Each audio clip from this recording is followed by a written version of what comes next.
Olá pessoal, sejam muito bem-vindos à aula sobre a nova NR4, a polêmica, famosa NR4 que trata do SESMIT, que foi uma verdadeira piada.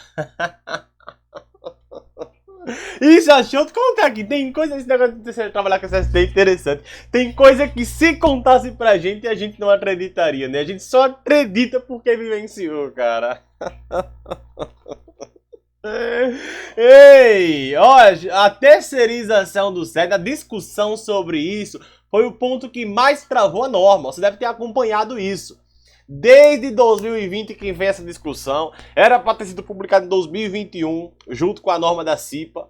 Passou tempo e não tinha consenso sobre isso, porque chegava na reunião, confederações empresariais falavam que tem que terceirizar.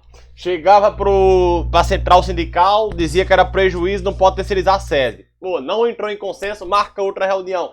Marca a reunião. O principal obstáculo à publicação da nova NR4 era a terceirização do SESMIT.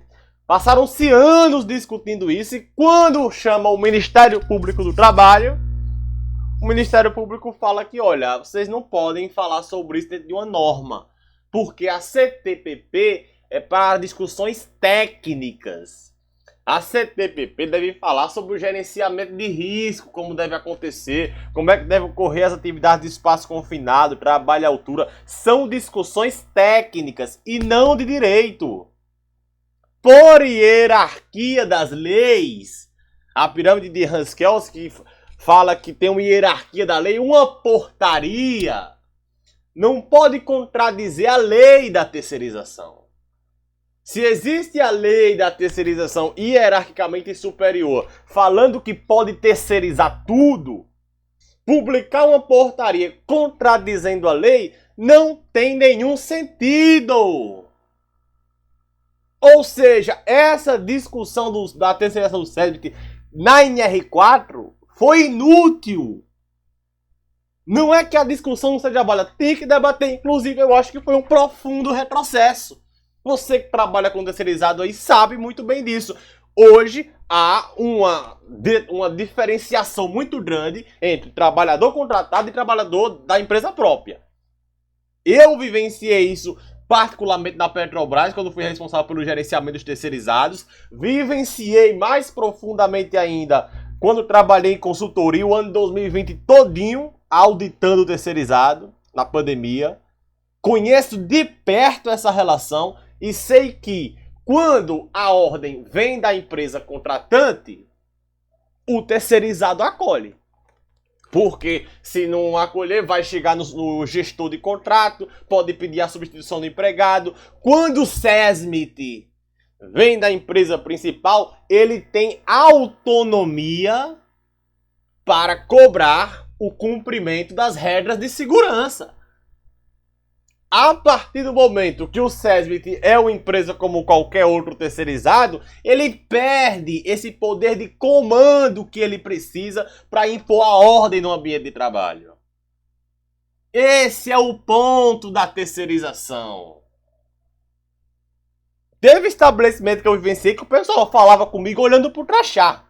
Que o meu crachá era da empresa contratante, da empresa principal, então era verde. E o terceirizado era amarelo. Era nítido. O pessoal falava um com o outro ali, dependendo da cor do cartão do cara. Outro dia o rapaz pediu para eu resolver um problema para ele, porque o meu cartão era verde e ele com o cartão amarelo estava tendo dificuldade. Então é nítido que em termos de autonomia que o SESMIT precisa para cobrar, para fiscalizar, para orientar, para exigir o cumprimento das normas de segurança, terceirizar o SESMIT é um retrocesso. E essa discussão tem que ser colocada em pauta. Porém, isso não é pauta da NR4 por esta se tratar de uma norma técnica e não norma de direito. O objetivo da CTPP, que é quem regulamenta ela, é falar sobre discussões técnicas, não é falar sobre, por exemplo, a contradição em relação a uma possível lei hierarquicamente superior. Deu para entender, pessoal? Em resumo, se passaram anos discutindo se a terceirização, para no final descobrir que essa discussão era inútil. E o principal, o que tinha que ser modernizado, ficou para modernizar. Olha aqui, ó. Observa aqui comigo, vem comigo. Ó. Os graus de riscos constantes do anexo 1, que é o anexo 1 é aqui, ó, que fala para cada atividade econômica qual é o grau de risco, né? Esse é o quadro 1, fala o grau de risco. Esse quadro 1, ele é o mesmo da norma antiga, pessoal. Ele é o mesmo da norma antiga, pelo amor de Deus. A dinâmica de acidentalidade é totalmente outra. Vamos lá, deixa eu pegar aqui, por exemplo, supermercado. Você pega supermercado, é grau de risco 2. Rapaz, escutando isso, você pega supermercado que tem aquelas empilhadeiras, principalmente que quando ocorrem muitos acidentes. Você tem, às vezes, supermercado que tem padaria, tem açougue, tem uma variedade dentro do supermercado. E tudo isso é considerado grau de risco 2, cara. Será que os indicadores de acidentalidade desse segmento econômico aí realmente condizem com isso? Será que realmente é 2? Construção civil tá 3. Será que realmente é 3? Será que não já passou para 4? A principal discussão da NR4 não aconteceu. Aí a primeira atualização desse quadro, né, que ela colocou aqui, ó, que deve ser atualizada a cada 5 anos, e a primeira atualização deve ser em até 2 anos após a publicação desta portaria. Ou seja, o que era para modernizar ainda vai ser modernizado.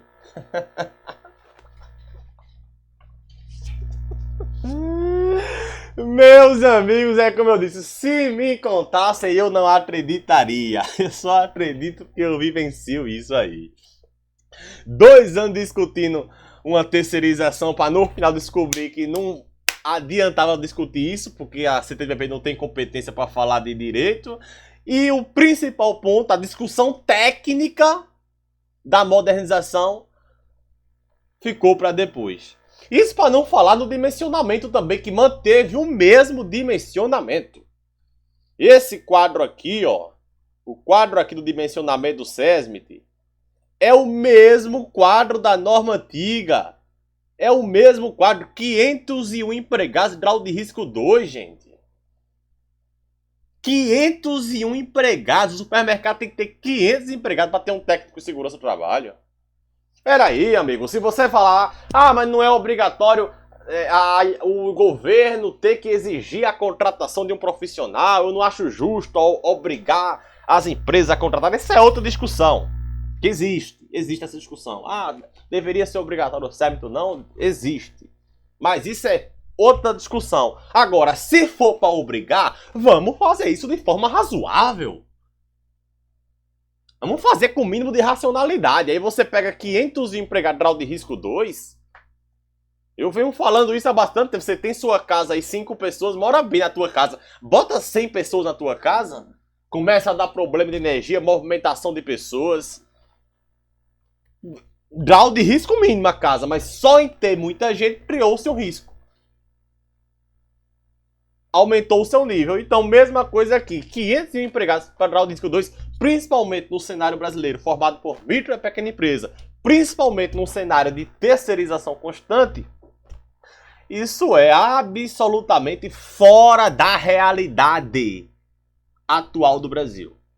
Certo? Então, a revisão da NR4 nos principais pontos que deveria ser modernizado fracassou. Fracassou. Uma das últimas a serem publicadas, já veio o PGR, já veio o PCMSO, já veio a CIPA. Uma das últimas a serem publicadas. Perdeu-se tempo com uma discussão inútil e o principal debate técnico ainda vai ser realizado. Modernizou para dizer que tem que modernizar. Então, basicamente é essa introdução que eu queria fazer sobre a NR4, mas vamos aqui partir para a norma comentada, que é o melhor que a gente faz, não é mesmo? Ó, pessoal, vê só. Portaria 2318, 3 de agosto de 2022, aprova a nova NR4.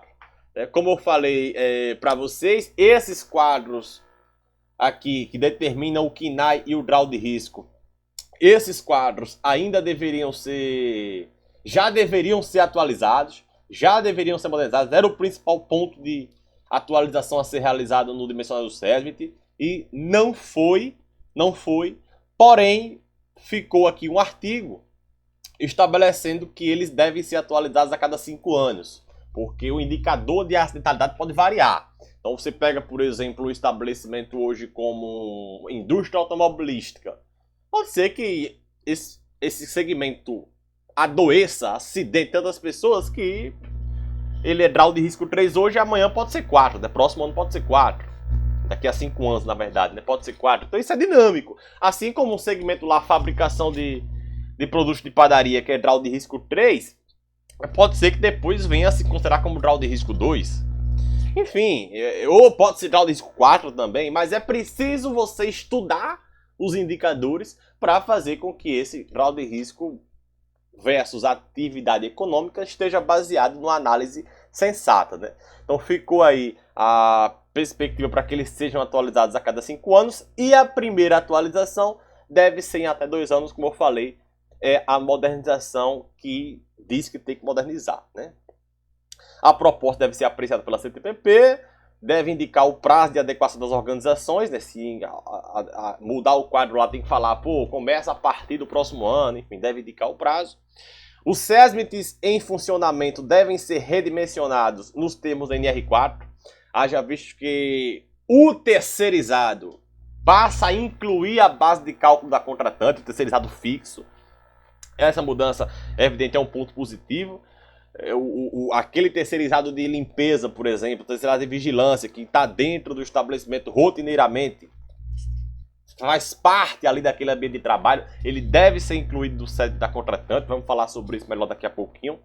E em caso de redimensionamento nessas situações, a partir de janeiro de 2023 é que o SESMIT deve ser redimensionado, beleza? Por último, o artigo 5º fala que os SESMITs comuns em funcionamento passam a ser denominados SESMIT compartilhado, apenas uma mudança de nome aí. Tranquilo? Bom, então vamos lá aqui para revisão da nova NR4. Vamos entrar no detalhe dela. Objetivo, sempre, como você já deve estar bem familiarizado, tem texto aqui que eu falo sobre a NR1, tem texto que eu falo sobre a NR7, tem aula sobre a NR5 comentada. É sempre bom a gente refrescar nossas memórias, né? Não somente ver o que mudou, mas aproveitar esse momento para revisar alguns conceitos. Qual o objetivo do SESMIT? Promover a saúde e proteger a integridade. Isso não mudou, continua a mesma definição aqui da norma anterior. Finalidade de promover a saúde e proteger a integridade do trabalhador. Isso continua a mesma coisa e parte desse pressuposto, né? Primeiro, a gente protege a saúde do trabalhador, protege a vida do trabalhador, protege sua saúde. Então o cara tem que voltar para casa do jeito que ele entrou, amigo. Isso é o mais básico que tem que acontecer. O trabalho, ele é importante, ele dignifica, é um elemento central, faz bem trabalhar, você tem um senso de propósito, um senso de pertencimento, é muito bom. Você está inserido dentro de um ambiente de trabalho, faz bem para a sua própria formação enquanto cidadã ou cidadão, faz bem você ter essa consciência do trabalho. Porém, eu não posso morrer. Porém, eu não posso ficar sem escutar o meu neto pedindo a benção para mim, porque lá no ambiente de trabalho é muito ruidoso. É um barulho do caramba, eu não consigo nem escutar a benção que o neto está dando aqui para mim. Então, o princípio mais básico, há uma dimensão extralaboral em que eu preciso viver, a gente não está aqui só para isso, e, portanto, não pode matar e adoecer trabalhadores. Ponto. No princípio mais básico, não pode. Vamos ter uma relação ali de produção, vai haver uma produção desse trabalhador, ele vai servir ali como um elemento que induz ali o progresso e a entrega de algum serviço, a entrega de algum produto, ele faz parte dessa engrenagem, mas não é uma engrenagem descartável, já visto que é um ser humano. Então, no princípio mais básico, a gente tem a preservação da integridade do trabalhador e, a mais acima, a promoção da saúde. A promoção da saúde. E é por isso que eu digo que mesmo que você tenha escritório administrativo, faz sentido ter profissionais de segurança do trabalho. Mesmo que você tenha um ambiente ergonômico altamente adaptado, mobiliário adaptável, cadeira reclinável, com acolchoada, você consegue regular, teclado tudo certinho aqui, o ambiente, iluminação, conforto acústico, térmico, tudo bacana, faz sentido você falar em promoção da saúde. Meu amigo, é 8 horas por dia. É 5 dias por semana, é 5 dias trabalhando do final de semana. A vida do ser humano geralmente é o trabalho. Então é interessante você ter aquele momento do trabalho para promover a saúde do trabalhador. Faz uma palestra aqui sobre hábitos alimentares mais adequados, algo que ele não teria acesso a esse conhecimento e ele tem acesso na empresa. Quando você faz uma campanha de saúde, uma campanha de vacinação, você está promovendo ali a saúde do trabalhador para que ele tenha no seu ambiente de trabalho esse refúgio. Trazer conteúdo sobre inteligência emocional, inteligência financeira. Todo trabalhador, do escritório à construção civil, à mineração, todos eles têm emoções, todos eles mexem com dinheiro. E é interessante ter no trabalho esse ponto aí de alcance superior em relação não a negócio que vou e produzo e vou embora, uma relação puramente econômica. É interessante a gente pensar por essa ótica e faz sentido a gente ter o SESMIT para isso. Primeiro, ninguém morre, ninguém adoece. Segundo, vamos pensar em maneiras de melhorar esse ambiente de trabalho, agregar valor ao trabalhador, não somente usufruindo da sua mão de obra. Beleza? Então, essa é a finalidade do SESMIT, por isso que ele é importante tanto no ambiente de muito risco, como também no ambiente de baixo risco, através da promoção da saúde e a maior qualidade de vida no ambiente de trabalho. Beleza? Bom, campo de aplicação mantém a mesma coisa, regido pela CLT. Isso aqui, né, mantém aí também, ó, regido pela CLT. Certo? Vai haver uma exceção nos termos previstos em lei. Vai haver uma exceção, o SESMIT pode ser aplicado também, isto é, na relação estatutária. Eu posso ter SESMIT, porque veja, a princípio é regido pela CLT, mas você pega o servidor estatutário, regido por regime próprio de previdência, o cara que está trabalhando no departamento público governamental através de concurso. Esse cara não é regido pela CLT. Então, a princípio, não teria que ter SESMIT.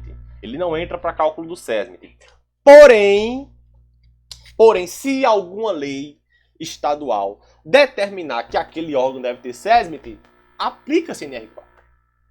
Vamos lá, um exemplo prático. O estado de Goiás tem SESMIT em alguns órgãos públicos.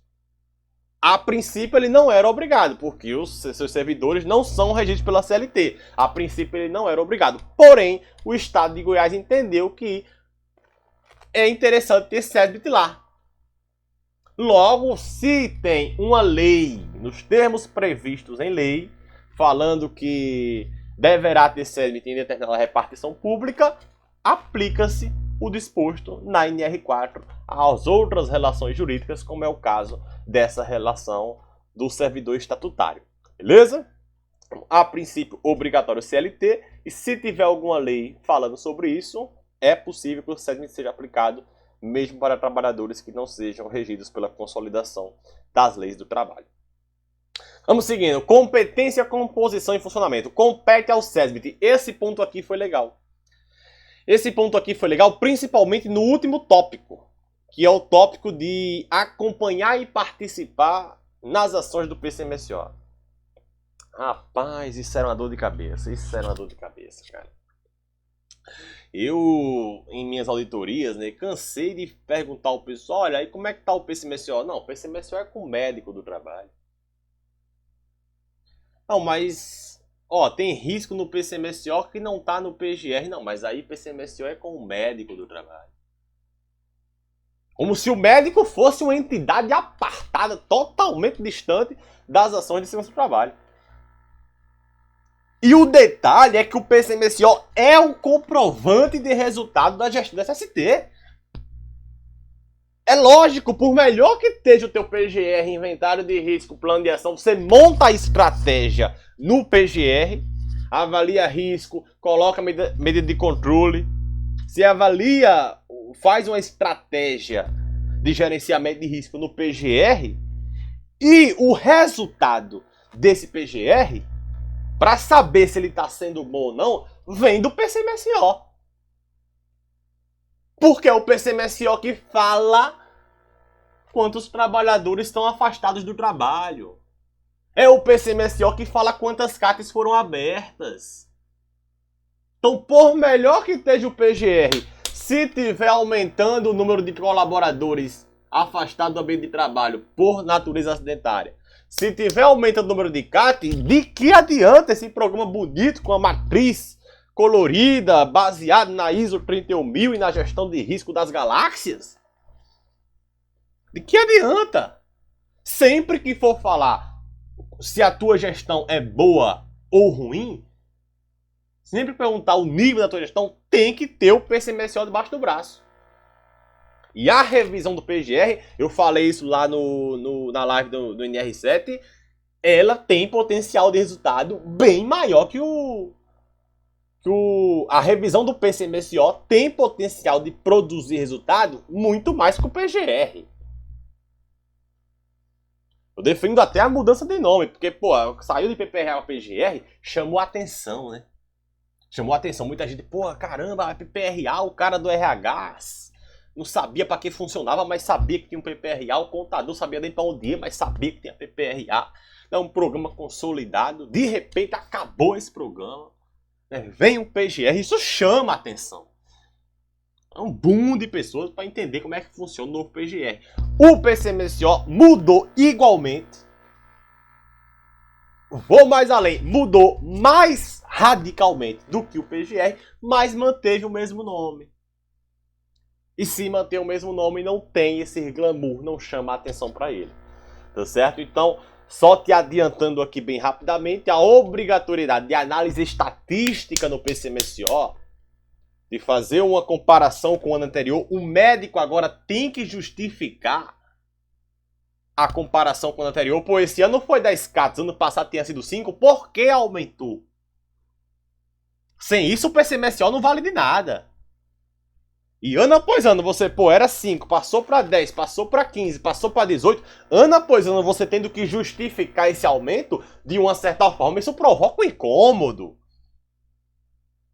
De uma certa forma, o médico está colocando o CRM dele ali, justificando um aumento, e que, se ele está verificando esse aumento, ele tem que trabalhar para reduzir.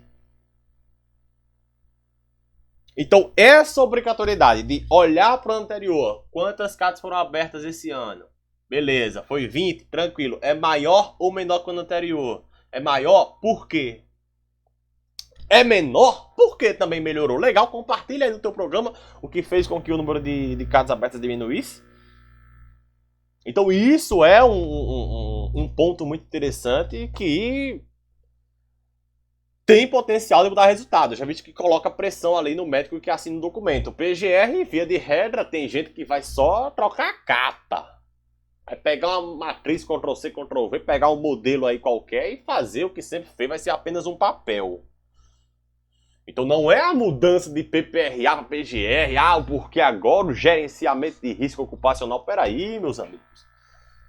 Peraí, vamos descer um pouquinho desse pedestal aí, vamos acompanhar como é que acontece esse SCT na base. Vamos em campo saber como é que funciona. Tem gente que não é porque agora gerenciamento de risco é ergonômico, não é isso que vai mudar não. A partir do momento que o PCMSO coloca essa obrigatoriedade, sem essa informação o PCMSO não tem validade, ele com certeza tem um ponto de destaque no processo de modernização e fica reafirmado aqui na NR4 que o SEGENT precisa acompanhar.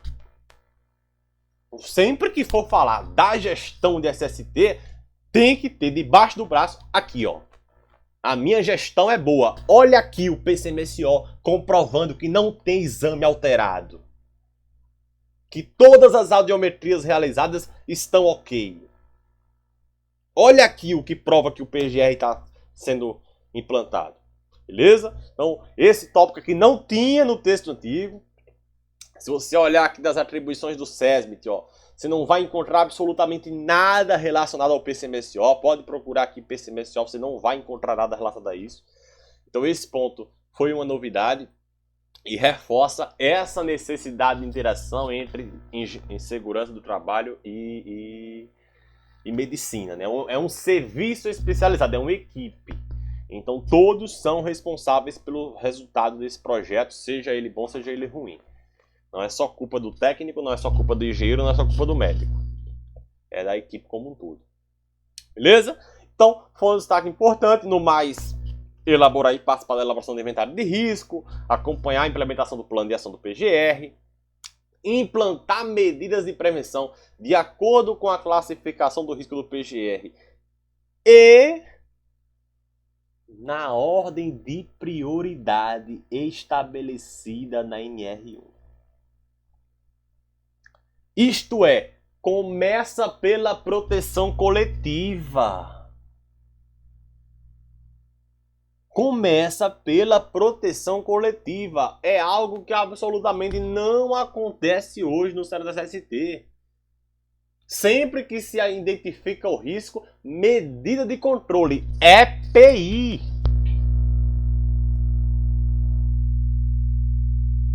Sempre parte para o endeusamento do EPI. Tem trabalho que o cara vai fazer que ele vai parecendo um astronauta.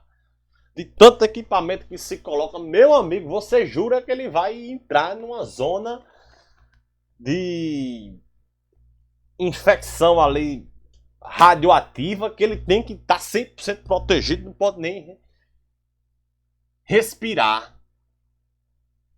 Que se foca sempre no EPI, cara. Perceba, não é sempre possível que o EPC vai ser aplicável, mas tem que pelo menos haver a menção a ele. Você pega o exemplo do ruído, que é o mais comum no processo produtivo. Pô, você tem a proteção na fonte do enclausuramento. Não deu para enclausurar. Você tem a barreira acústica. Não deu barreira acústica. Tem o isolamento, tem o rodízio. Você tem uma série de medidas antes de chegar no protocolo auricular. Via de regra está lá. Risco. Identificou aqui ruído, medida de controle, protetor. O EPI é a última medida. Então tem que haver menção, e agora está explícito na NR4, tem que haver menção por parte do SESMIT acerca da NR4. Aqui eu quero até fazer um detalhe interessante, que o nome da norma tirou a engenharia. Tirou a engenharia, veja, serviços especializados em segurança e medicina do trabalho. A norma antiga, você tinha aqui serviços especializados em engenharia de segurança. Ou seja, o novo texto reduziu, né, tirou, excluiu a palavra engenharia. O que, particularmente, eu também não entendi o motivo disso. Não entendi. Haja visto que, principalmente quando se trata, por exemplo, de proteções coletivas, é necessário engenharia. Se você vai instalar uma coifa, um exaustor, é preciso que você estude a viabilidade técnica desse projeto. Como é que vai ser instalado, aonde vai ser instalado, de forma para fazer com que essa coifa realmente controle o risco, para fazer com que esse exaustor realmente contribua no monitoramento térmico do ambiente. É preciso engenharia para fazer que essa proteção coletiva seja realmente eficaz. Então, principalmente nessa medida da proteção coletiva, exige-se um conhecimento da engenharia. Eu não entendi essa mudança, essa retirada da engenharia, mas, assim como eu não entendi, né, algumas coisas que eu já comentei aqui para vocês na norma, é vida que segue, beleza? Mas voltando, começa pela proteção coletiva. Tem que haver pelo menos essa menção no PGR. Vai entrar é muito comum, por exemplo, também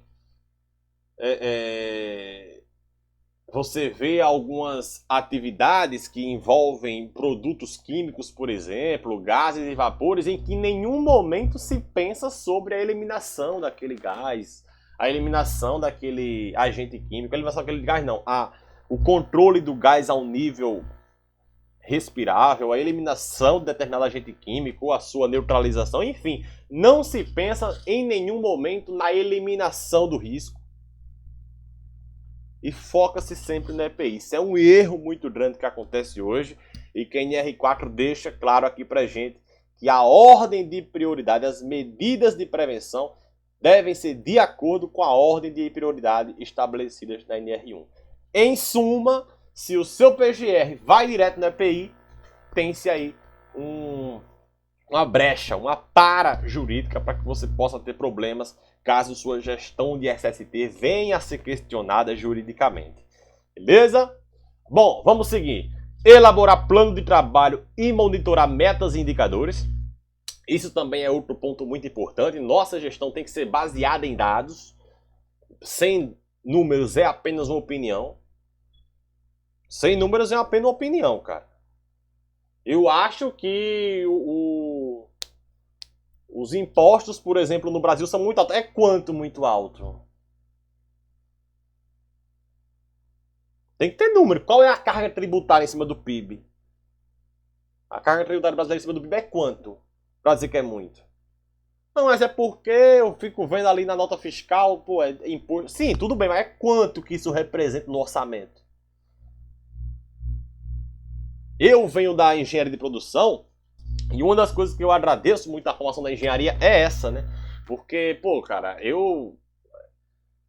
provavelmente você também sofreu um pouco na engenharia, principalmente quando você começa a engenharia sabendo que quer ser engenheiro de segurança. Isso é interessante. Quando você faz engenharia civil, aí depois, pô, vou fazer uma pós-graduação e faz segurança, beleza, porque tu a princípio era civil, a princípio era mecânica e foi fazer uma pós e fez segurança, tranquilo. Agora, quando você entra no curso, querendo se formar em engenheiro de segurança, tem que se submeter a uma engenharia para depois fazer a pós-graduação, para enfim ter o registro, essa jornada se torna um pouco pesada. Vocês vão de concordar comigo aqui. Tem momento que quando o calo aperta, você faz caramba, nobre, resistência dos materiais, eletrotécnica, materiais de construção civil, vai termodinâmica palavra. Meu amigo, de uma certa forma, quando uma coisa é você ter noção disso, outra coisa é você estudar isso como se você fosse engenheiro elétrico, por exemplo. Então, de uma certa forma, a jornada ela fica um pouco pesada quando você sabe que quer ser engenheiro de segurança e há todo um esforço ali, né, para você continuar nessa empreitada. Mas uma das coisas que é inegável, e eu agradeço muito a engenharia aí sobre isso, é a questão de que ela consegue te dar esse direcionamento mais científico, números, indicadores exatos. Trabalhador saudável é mais produtivo. Quanto é mais produtivo? Qual foi a base científica que você teve para falar que o trabalhador saudável é mais produtivo? Qual foi o estudo que você fez para falar isso? A nossa gestão de SST vem na evolução com base em quê? Com base em metas, indicadores e resultados. Então, sem número, cara, é apenas uma opinião. Você consegue fortalecer e defender a tua gestão do SST quando você tem indicadores com base nisso, beleza? Responsabilizar-se tecnicamente pela orientação quanto ao cumprimento da SNR, manter relacionamento com a CIPA, até então tranquilo, né? O SESMIT deve estar presente na reunião da CIPA, é isso que eu sempre falo, inclusive falei, né, na aula da NR5. A CIPA funciona assim, a questão é a seguinte, você não vai dar um treinamento pro cipeiro e achar que ele por si só vai caminhar com as próprias pernas. Então quem levanta, quem promove a CIPA é o SESMIT. É ele cobrando, indo, participando da reunião, estando presente nas deliberações, é ele que consegue direcionar a CIPA. Agora, dar um treinamento e achar que o cipeiro por si só vai trabalhar, meu amigo, vai não. Vai não, aí ele vai se escorar na estabilidade sim. Certo? Então, é interessante manter essa relação com a CIPA. É uma fonte de informações muito importantes para o SESMIT. Promover atividades de orientação, informação e conscientização dos trabalhadores. Propor interrupção das atividades. Olha que detalhe interessante. Pessoal, propor a interrupção das atividades. Não é paralisar. Não é paralisar, cara. Às vezes o pessoal fica maluco porque muitas atividades são feitas de forma que o procedimento de segurança não é correto. Beleza. O SESMIT, via de regra, não tem autonomia para paralisar. Não tem, cara. Quem decide, no final das contas, é o tomador de decisão. Se as condições forem adversas, tá chovendo pra caramba, ventando pra caramba, e o cara que colocava o trabalhador pra fazer trabalho à altura, isso é errado muito. Mas quem manda é o dono da empresa.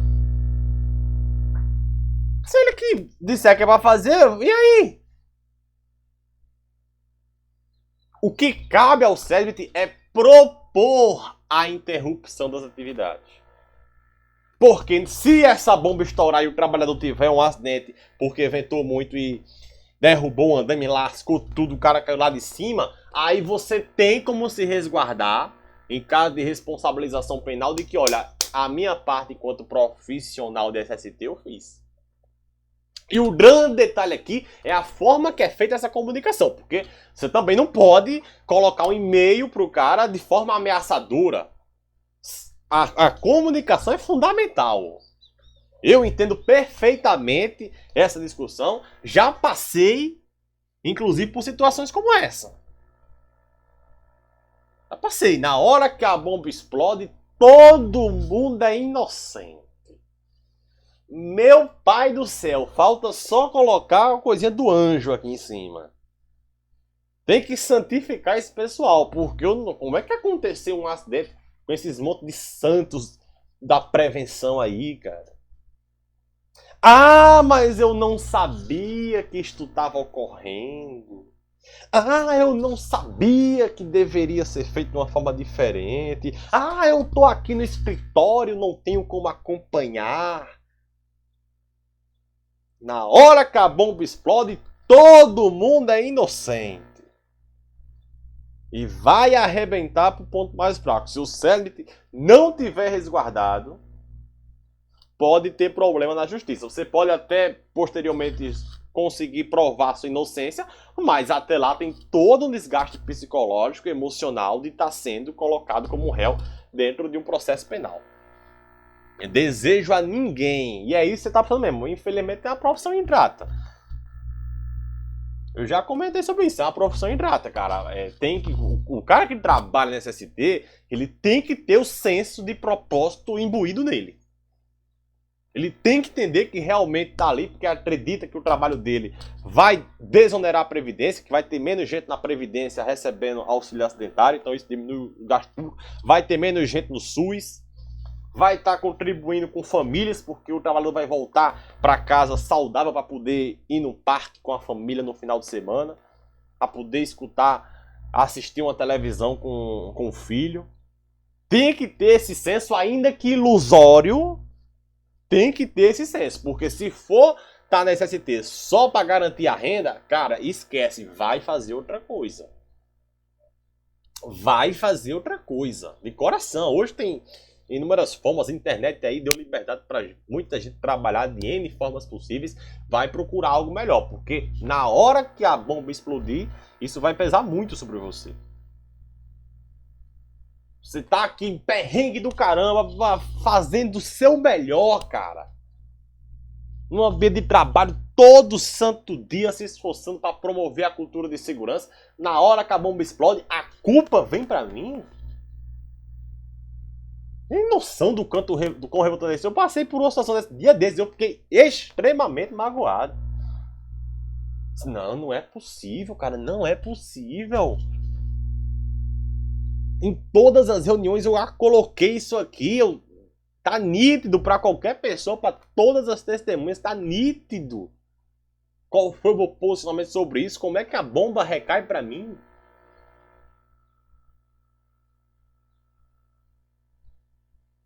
É extremamente desmotivante isso. Pô, 365 dias aqui, ninguém dá um elogio. Quando a bomba explode, joga uma granada aí pra tu resolver. pra tu desarmar, porque se não desarmar em 30 segundos ela explode.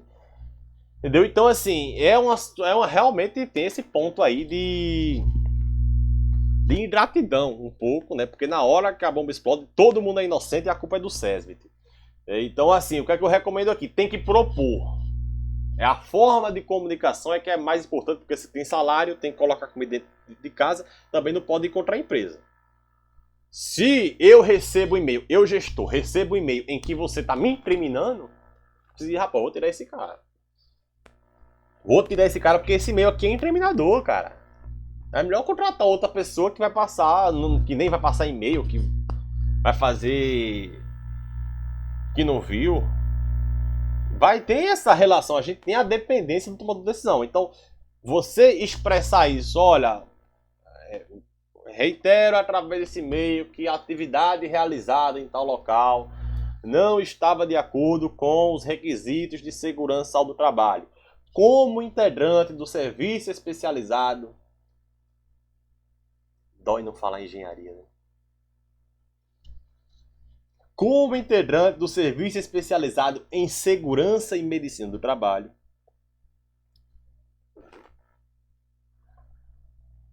comunico a irregularidade apontada e sugiro uma alteração em futuras atividades, futuras operações. Enfim, a forma de comunicação é muito importante. Perceba, eu fiz o meu trabalho. Olha, aquela atividade não estava de acordo com a norma, documentei, formalizei e pronto. Eu não mandei um e-mail, aquela atividade ali colocou o trabalhador em risco grave iminente e a empresa pode ter responsabilidade penal. Eu sei que a vontade da gente é falar isso, mas eu dependo do cara que paga meu salário e não posso nem sempre falar o que eu quero, né? Essa é a grande verdade. Mas que fica claro, o objetivo do SESMIT aqui, inclusive para que você possa se resguardar em processo penal, é você ter a prova de que você informou que estava errado. Não é que você paralisou. Beleza? Se ele quer continuar a atividade, deixa ele continuar. O dinheiro é dele, a responsabilidade é dele. A própria justiça entende disso. A responsabilidade é do empregador, não é do SESMIT. O SESMIT vai ser só chamado da explicação para mostrar que orientou ele. Já visto que o cara não tem formação em análise de risco, né? Empregador. Bom, conduziu a acompanhar investigações de acidentes e doenças do trabalho. Compartilhar informações para a prevenção de acidentes e doenças com outros SESMIT da mesma organização. Esse também é um ponto relevante. Certo? A empresa, pô, a unidade lá de Caxias do Sul tá maravilhosa. Aqui, Dias d'Ávila na Bahia tá horrível. Peraí, meu amigo. É uma empresa. Um dado é diferente, estabelecimento diferente, mas é a empresa. A empresa tem que ter como política da empresa a segurança do trabalho. Não pode Caxias do Sul tá aqui e Dias d'Ávila tá aqui. Então esse ponto não tinha também na norma antiga. Você pode observar aí, não tinha no texto anterior essa questão do compartilhamento de informações, né, com outros SESMIT. Então isso deixa amarrado agora. A responsabilidade é da empresa como um todo, não é do SESMIT lá da Bahia, do outro de Minas Gerais, o outro do Pará, não. Né? É interessante que os SESMITs compartilhem suas informações e consigam chegar num padrão de cultura de segurança da empresa. Isso é muito importante. E, como eu já falei, acompanhar e participar das ações do PCMSO nos termos da NR7. Beleza? Vamos seguir.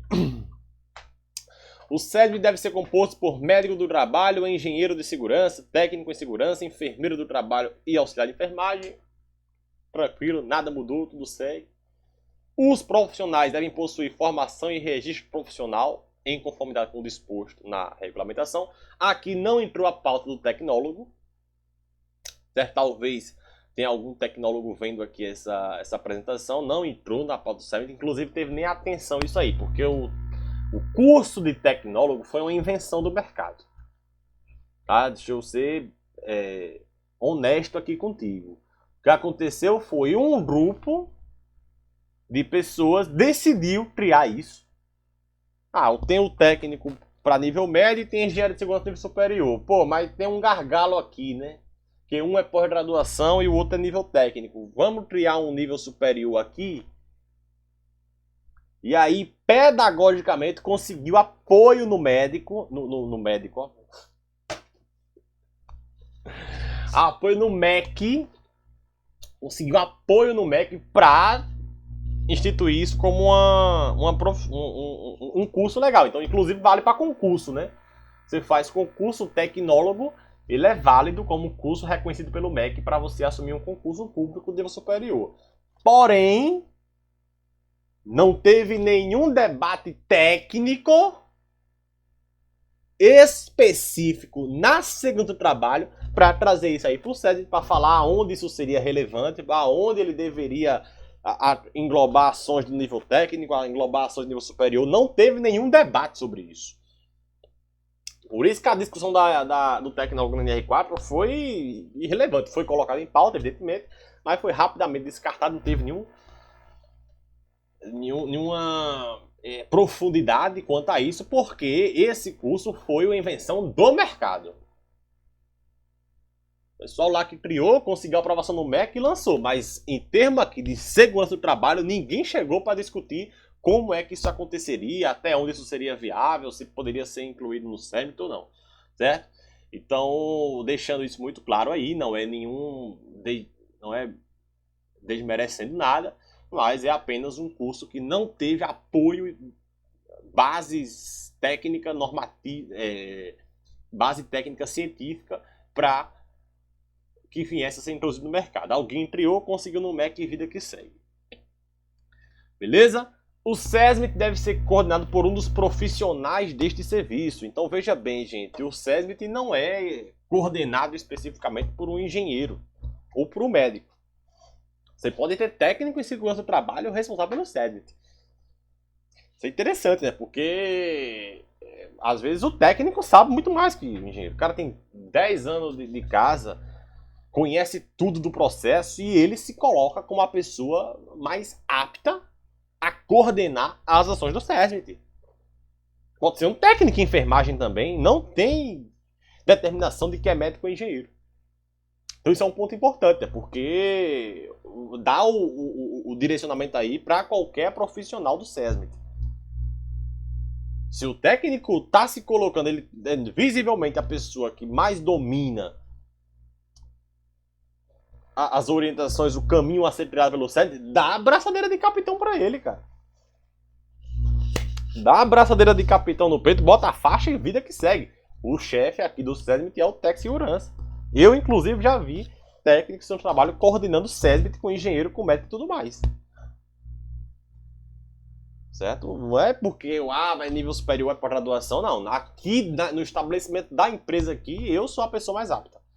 Então, não há uma rigorosidade quanto a isso. O técnico e o auxiliar de enfermagem do trabalho devem dedicar 44 horas por semana para o SESMIT. Certo? De acordo com o estabelecido no anexo 2, havia aí uma discussão sobre o técnico 6 horas, né?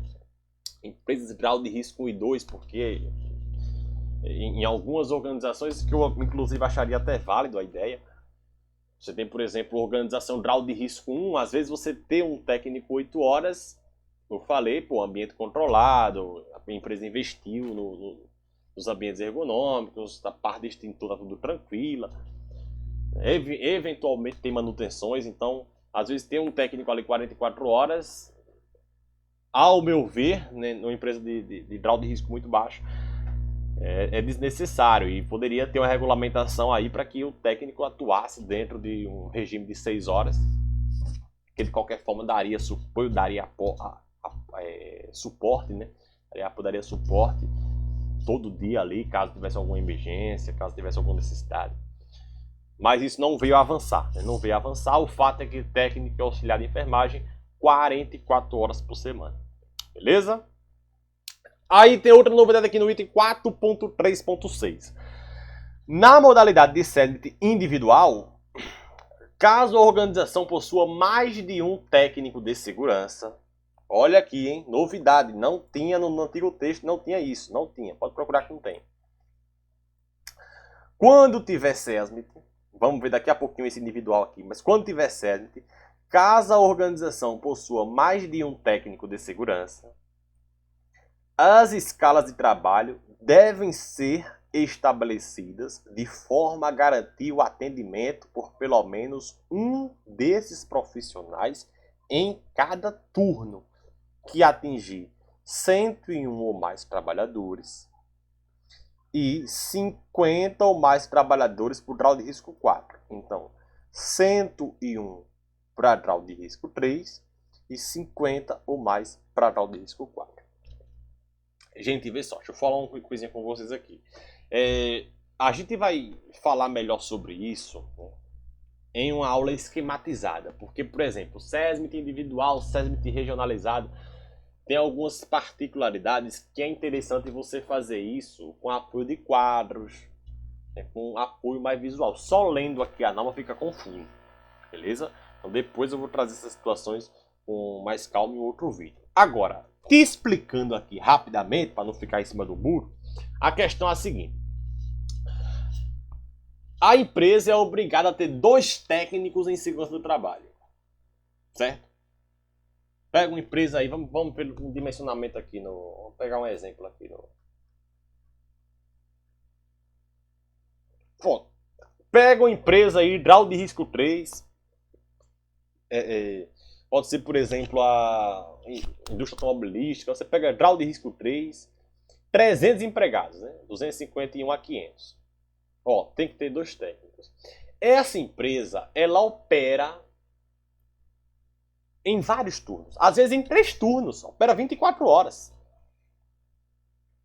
Opera 24 horas. Então, antigamente você podia colocar os 2 técnicos, tudo de dia, e à noite não fica ninguém. E qual a implicação prática disso? Deixa eu voltar aqui. Aqui. E qual a implicação prática disso? É que se não ficar ninguém de noite, a atividade pode correr solta, meu amigo. Porque não vai ter e-mail informando que a atividade está incorreta. Não vai ter nenhum registro incriminando ninguém. Pelo amor de Deus, você já deve ter passado por isso. Quantos e quantos profissionais saem para trabalhar em um dia, saem para trabalhar à noite, voltam para trabalhar à noite, né? Voltam para casa para trabalhar de noite, termina o expediente, vai para casa. Quando chega no outro dia, oxente, o que foi que fizeram aqui? Que o ambiente tá diferente. Que aquele serviço de soldagem foi realizado, que aquela manutenção foi realizada. Quantas e quantas vezes isso é muito comum? Vocês sabem disso. Quantas e quantas vezes não foi final de semana, porque final de semana não tinha técnico de segurança na obra, no local. Quantas e quantas vezes não foi na hora extra, porque o técnico já tinha ido embora. Quantas e quantas vezes? Então isso abria margem para que, olha, tem que ter 2 técnicos, pronto, coloca os 2 de dia e tudo que tiver que ser feito, que eles não aprovariam, a gente faz de madrugada. Porque de madrugada, quando chegar, passou batido, pronto, outro dia é outro dia. Agora, você coloca aqui em grau de risco 3, se tiver mais de 101 trabalhadores, então 110 trabalhadores, tem que ter um técnico nesse turno. Grau de risco 3, e se for mais de 50 trabalhadores no grau de risco 4, vai ter que ter um profissional de CSST naquele turno. Certo? Então isso é muito importante para garantir a presença do técnico naquele ponto lá de propor a paralisação da atividade em todos os momentos de operação. Ah, tem que contratar 3 técnicos, coloca todo mundo de dia? Não, tem que atender a todos os turnos, desde que seja aqui nessa condicionante 101 ou mais trabalhadores de grau de risco 3 e 50 ou mais por grau de risco 4. O engenheiro de segurança, o médico e o enfermeiro devem dedicar no mínimo 15 horas tempo parcial ou 30 horas por semana. Aqui houve uma mudança porque a norma antigamente falava em diária, né? Jornada diária. Ó. Você pegar aqui o texto da norma, ela falava aqui, ó, pronto, o engenheiro de segurança, o médico e o enfermeiro, no mínimo 3 horas, tempo parcial, ou 6 horas por dia. Ou seja, estabelecia aquela rigorosidade. O cara tem que estar 3 horas por dia na jornada parcial. Bom, meu amigo, mas você sabe, às vezes você chega para trabalhar 8 horas, de 8 para 11, pelo amor de Deus. Você chega para trabalhar 7, 7 para 10, pelo amor de Deus. Teve um momento que eu trabalhei 7 às 1 e, cara, voava a hora. Voava, amanhã voava. Porque depois do almoço já vai embora, né? Então, assim, 3 horas, aí tem que estar lá todo dia. Não fazia muito sentido às vezes. Você ficava um pouco inviabilizado e agora a norma coloca por semana. Então é o seguinte, é 15 horas parcial e 30 horas integral por semana. Se você vai fazer 2 dias na semana, 3 dias na semana, aí fica a critério do SESMIT. Mas não tem aquela obrigação do cara ter que ficar todo dia para cumprir apenas 3 horas. Certo? Então, isso já acontecia muitas vezes na prática, mas agora tornou-se aí uma regulamentação, deixa tudo normatizado, condizente com a realidade prática de trabalho. Ficou bem legal essa alteração por semana e não por dia. Beleza?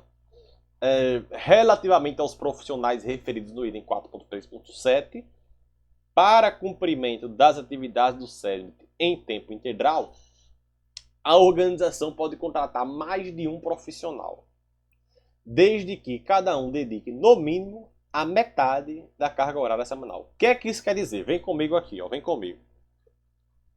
Vamos vir aqui pro quadro. Vem comigo.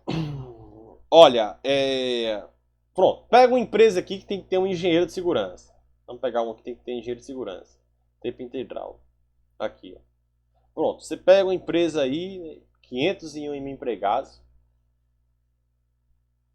Eu fico maluco com isso aqui, ver um engenheiro de segurança tempo parcial, 2.000 empregados, cara. Eu tava falando ali do técnico, mas para ver o engenheiro de segurança. Tempo parcial, quando tiver 2.000 trabalhadores. Isso é muito fora da casinha. Mas enfim, aí vamos pegar aqui uma empresa. Vamos pegar aqui que tá mais fácil. Grau de risco 2, 3.000 empregados.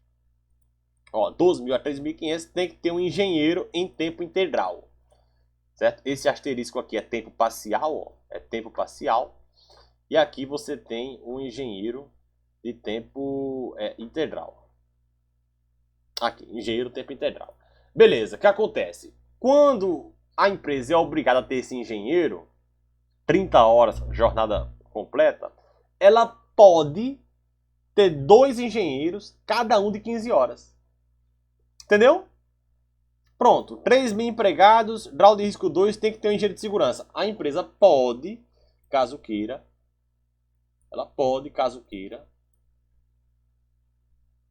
aqui como fala aqui, ó, ela pode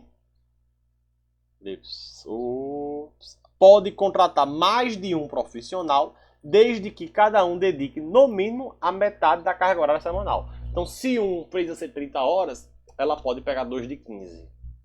É isso aqui que o item está falando. Beleza? Aos profissionais do SESMIT é vedado o exercício de atividades que não façam parte das atribuições previstas no item 4.3.1 durante o horário de atuação nesse serviço. Isso é muito importante. Dia desse o rapaz falou aqui que... Vê como são as coisas, cara. Vê que maluco. A empresa entrou em contato com ele e falou assim: Nobre, tu tem interesse em assumir a vaga aqui de técnico em segurança?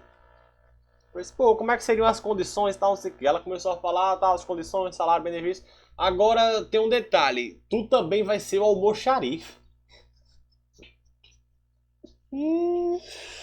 Meu amigo, tu também vai ser um almoxarife. Ele fez, como é, rapaz? Não, o técnico que assume aqui, ele assume técnico de segurança e assume também a vaga lá do almoxarifado. Então quer dizer que tá pouco isso aqui. Cara, tem até a linha K. A, B, C, D, E, F, G, H e J. Olha a quantidade de atribuições do SESMIT.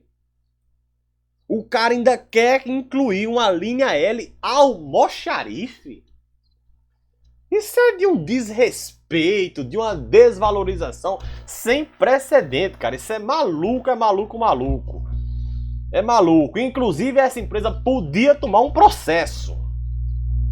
Essa empresa podia tomar um processo. Infelizmente é assim, eu não sou a favor de você resolver as coisas sempre na via judicial. Eu acho que o primeiro ponto de diálogo é sempre interessante para você conseguir ali um acordo, vai mitigar, vai tirar todas aquelas custas processuais, aquele trâmite processual. Eu acho que em muitas ocasiões um acordo aqui na base pode resolver o problema, mas em alguns momentos só vindo a lapada para aprender. Porque, cara, ele já estava na norma antiga também, tá? Aqui, ó. Ao profissional especializado em segurança e medicina do trabalho é vedado o exercício, é proibido o exercício de outras atividades na empresa durante o horário de sua atuação no SESM. Reafirmado aqui, é proibido, é vedado o exercício de atividades que não façam parte das atribuições previstas no 34.31. Então, você convidar o cara para assumir técnicas de trabalho e ser almoxarife é de um desrespeito profissional com a formação do cara de nível absurdo, cara. É o tipo de coisa que não vale a pena você ir porque você já tá vendo que a empresa acha a segurança uma porcaria. Ela tá contratando simplesmente para dizer que cumpre NR4. Né? Então é o tipo de situação que é muito lamentável, infelizmente acontece. E fica o recado para vocês aí, tá? Fica o recado para vocês aí, ó. SESMIT são as atribuições previstas no item 4.3.1. Tentou conversar, não deu certo? Aciona os teus direitos. Valoriza, se valoriza. Se valoriza. Você não é, tem até a linha, olha a quantidade de atribuições que tem para você aqui, ó. Olha a quantidade de atribuições que tem para fazer. Onde é que tem a almoxarife aqui? Entendeu? Então, bom, vamos seguir para continuar a falar besteira aqui. A organização deve garantir meios e recursos para o cumprimento do SESM, ter tranquilidade e ter que dar estrutura, né, meu amigo? Pô, você cobrar, não dá nem um computador pro cara, também me ajude, né? Aí é complicado. Ei, vamos lá, gente. Ó, estamos já chegando pro final. Modalidade do SESM e já termina aqui, tá? Terminar aqui, essa parte aqui é muito rápida. Se perde não, cara. Se perde não, vamos nessa que é importante. A NR4 foi muito esperada, vale a pena a gente se atualizar com as suas mudanças. Ó, modalidade. Vamos lá, modalidades de SESMIT. Antigamente, na norma anterior, isso era meio que complicado, rapaz. É um pouco confuso isso aí. As modalidades SESMIT, aí vem aqui SESMIT comum, aí as empresas de atividade econômica. Essa situação aqui, essa aqui até manteve, era até mais tranquilo. Mas aquelas situações que você tinha, pô, enquadra um estabelecimento, não enquadra o outro.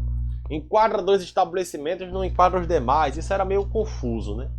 E agora ficou muito mais explicado, bem detalhadozinho aqui na nova redação da NR4. Vê. 3 tipos de SESMIT. Individual, regionalizado e estadual. 3 tipos. Basicamente é o seguinte. Individual é o comum. Atendeu a NR4, SESMIT individual.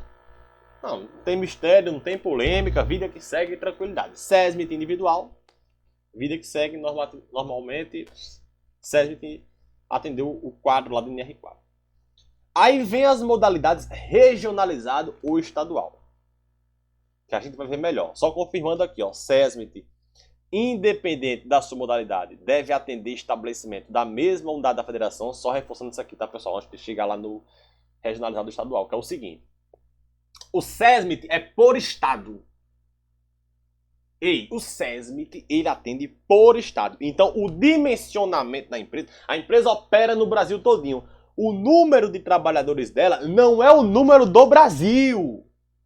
Quando você for dimensionar o SESMIT de uma empresa que opera a nível Brasil, você não pega o número de trabalhadores de todo o país. Porque a abrangência do SESMIT atende a mesma unidade da federação, isto é, o mesmo estado da federação. Então dimensiona o SESMIT da seguinte forma. Quantos trabalhadores tem na Bahia? É um dimensionamento. Quantos trabalhadores tem em Minas Gerais? Quantos trabalhadores tem lá em Porto Alegre? No Rio Grande do Sul, né? Que é o estado. Você dimensiona por unidade da federação. O atendimento, independente da sua modalidade, o SESMIT atende estabelecimento da mesma unidade. Ele vai trocar informações, como a gente viu, de outros estados, vai conversar com o cara lá de Caxias do Sul, como foi o exemplo que eu citei anteriormente, vai conversar com o cara de Dias d'Ávila, mas o atendimento é por estado, não é para o Brasil. Ele vai compartilhar informações, trocar figurinha com o pessoal de lá.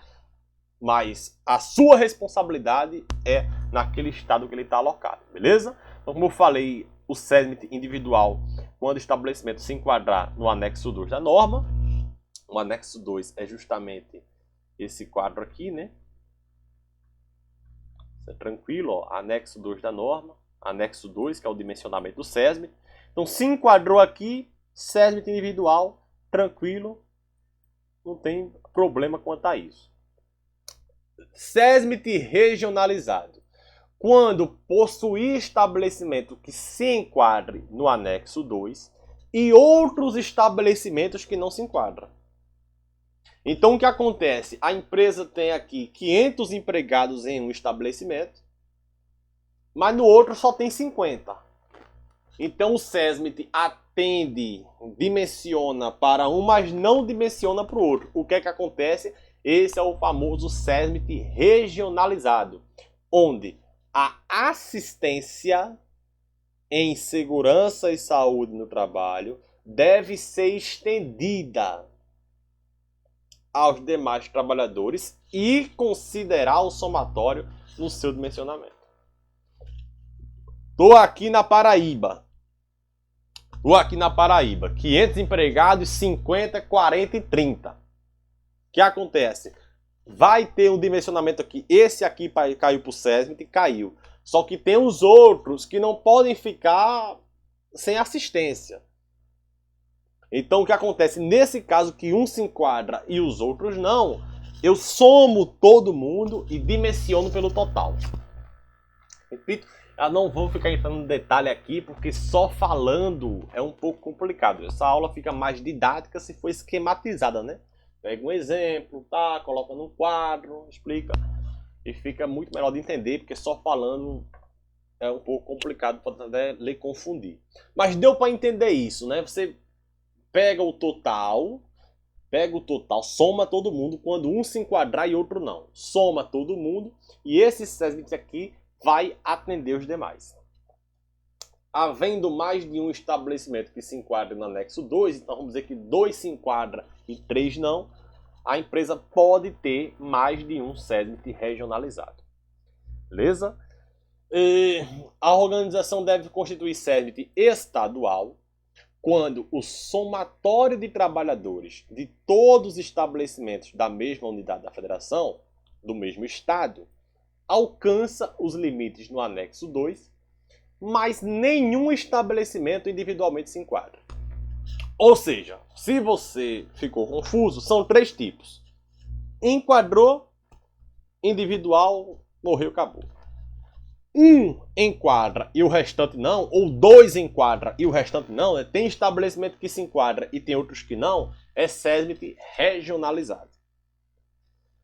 3. Se nenhum deles se enquadra, mas somando todo mundo atinge o quadro 2 da NR4, isso é o SESMIT estadual.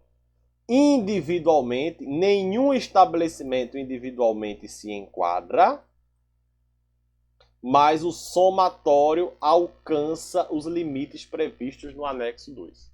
Então, esse é o SESMIT estadual. É basicamente essa modalidade. Enquadrou, alguns enquadraram e outros não, e não enquadrou ninguém sozinho, mas o total enquadrou. Esses 3 tipos. Uma ou mais organizações de mesma atividade econômica localizada em mesmo município ou município limítrofe podem constituir SESMIT compartilhado, né? É aquela tal ideia de uma petroquímica. Então você tem várias empresas ali, um complexo petroquímico, você tem várias empresas, essas empresas podem ter um SESMIT compartilhado. O ambiente de trabalho é praticamente similar, né? Você tem muita similaridade entre os processos produtivos, elas estão no mesmo município ou município limítrofe, né? São municípios encostados um com o outro, então estão perto um do outro, e aí você pode ter esse SESMIT compartilhado, englobando todo mundo. Esse SESMIT compartilhado pode ser estendido às organizações cujos estabelecimentos não se enquadrem no anexo 2. Então ele pode até ser estendido, aquelas empresas que estão lá e não se enquadrem no anexo 2, podem ser incluídas no anexo 2, devendo considerar no dimensionamento o somatório dos trabalhadores assistidos. Então, dentro desse processo, dentro desse complexo petroquímico, por exemplo, você tem empresas que não se enquadram, o SESMIT compartilhado pode englobar todas elas, beleza? Lembrando que pode é diferente de deve. Isso é muito importante. Pode, não é obrigatório, mas pode englobar os trabalhadores dessa empresa que não se enquadra no anexo 2, considerando aí eles no seu somatório. Os trabalhadores assistidos pelo SESMIT compartilhado não integram a base de cálculo para outras modalidades de SESMIT. O que acontece aqui? Você tem um complexo petroquímico, duas empresas aqui desse complexo, né? Mesmo atividade econômica, mesmo município, elas fazem um SESMIT compartilhado. Pô, cara, vamos aqui simplificar as ações, então fazer um SESMIT padronizar aqui, o processo é parecido, eu posso aprender contigo, tu pode aprender comigo, beleza. Faz o SESMIT compartilhado. Só que essa empresa aqui, ela tem outros estabelecimentos. O SESMIT para esses outros estabelecimentos não vai considerar os trabalhadores que estão aqui no compartilhado, para evitar contagem em duplicidade. Pô, se esse pessoal aqui já é atendido pelo SESMIT compartilhado, ele não integra o cálculo das outras empresas. Entendido? Respira fundo, calma. Acho que deu para entender, mas repito, essa aula é bem melhor se ela for feita de forma esquematizada. Bom, dimensionamento. O dimensionamento do SESMIT vincula-se ao número de empregados da organização, mantém o número de empregados, e o maior grau de risco entre a atividade econômica principal e a atividade econômica preponderante. Pessoal, essa novidade aqui, ela é bem interessante. Deixa eu só pegar um negócio aqui que tá...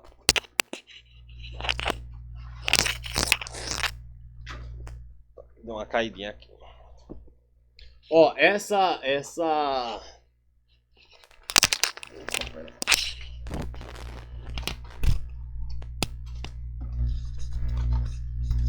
Bom, essa...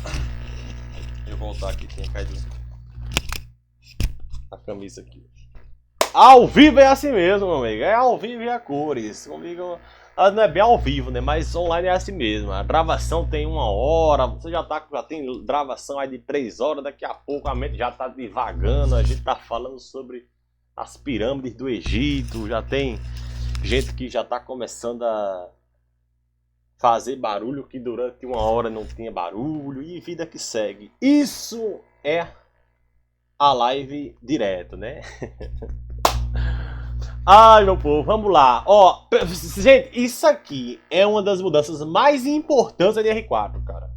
Mais importantes, que é a entrada do KNAI preponderante. Não sei se vocês conhecem esse KNAI preponderante, porque a princípio, você pegar a NR4 antiga, ó. NR4 antiga, ela falava o seguinte.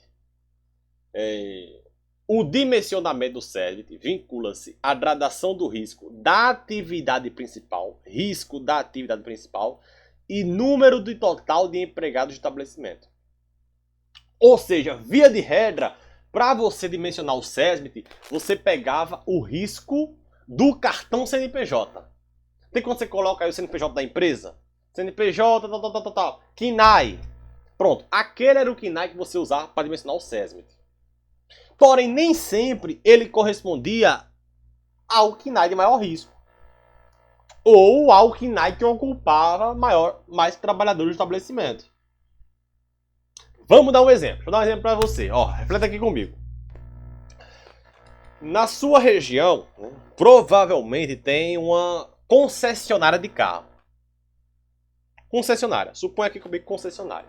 Então, o cara foi lá, abriu uma concessionária e trabalha vendendo carro. Logo, qual é o KNAI?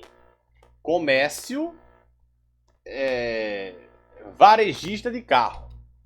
Via de regra, é isso. Ó, comércio, deixa eu ver se está até aqui. Varejista de veículos, né? Veículos. Vamos ver veículos. De combustíveis, não é combustíveis, não.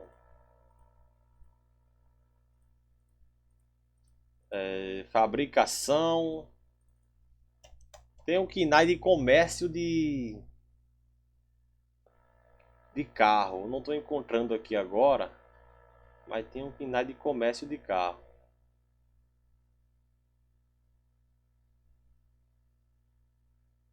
Comércio atacadista de soja, carne, bebida, produto farmacêutico, cimento, GLP.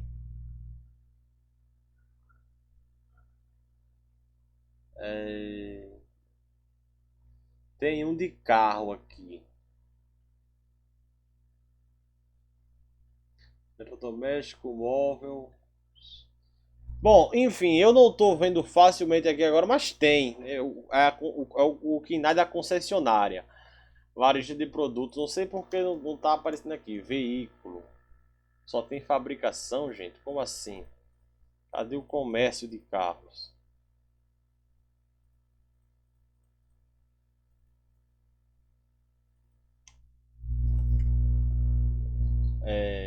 Um KNAI que eu ia falar.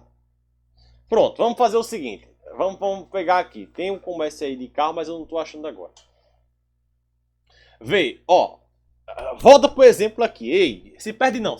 Vê só.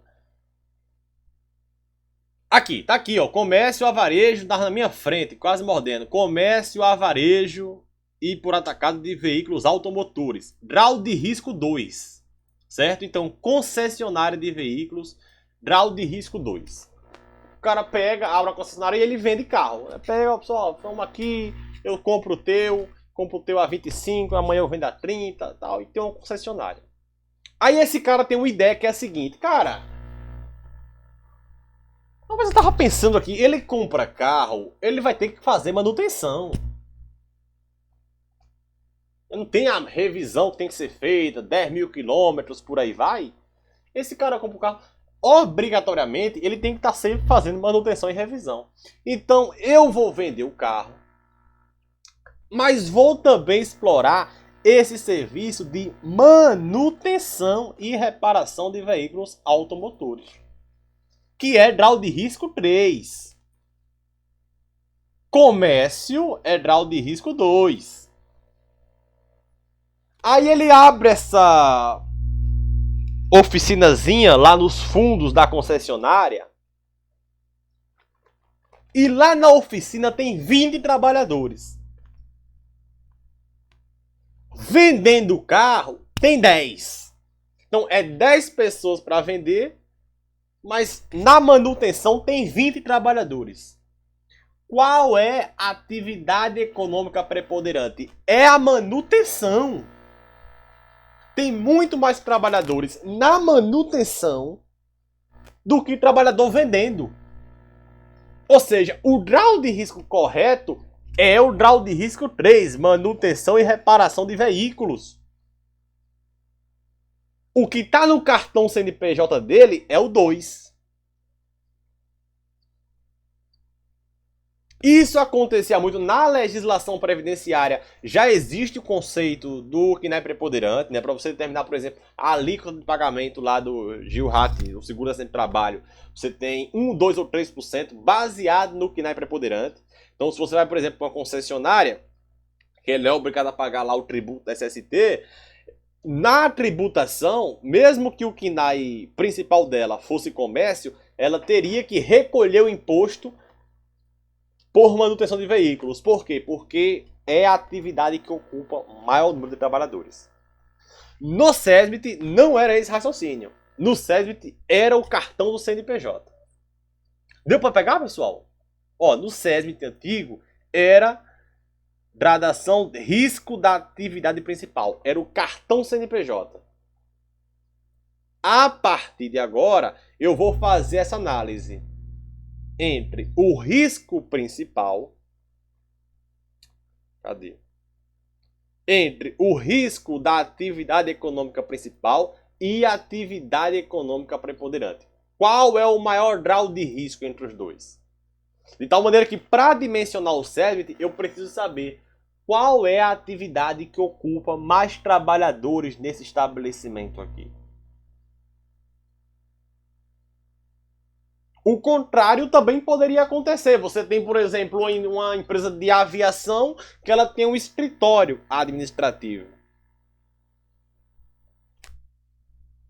Ela recolhe o imposto por ser uma empresa de aviação ou recolhe o imposto por ser uma empresa de administrativo? Se é um escritório, RH, departamento pessoal, gerente, supervisor, é só atividade administrativa, por mais que ela seja uma empresa de aviação, ela deve recolher o imposto pela atividade preponderante, que é escritório. Então, na legislação tributária, já se usava esse conceito do preponderante. Trouxeram isso agora para o NR4 para dimensionar o SESMIT também. Então, não é pegar o cartão CNPJ, a atividade econômica principal é a constante no cartão CNPJ e a preponderante é a que ocupa o maior número de trabalhadores. Então, o primeiro passo para dimensionar o SESMIT é saber qual é a atividade que mais ocupa trabalhadores aqui.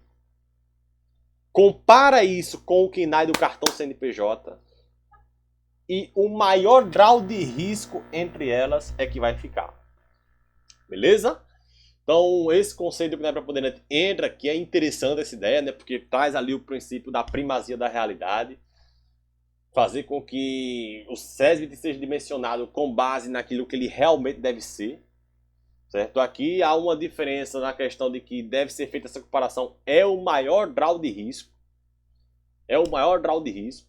Então, se tem, por exemplo, a atividade preponderante que mais ocupa o trabalhador é manutenção e o cartão CNPJ está lá como escritório, qual o maior grau de risco entre elas?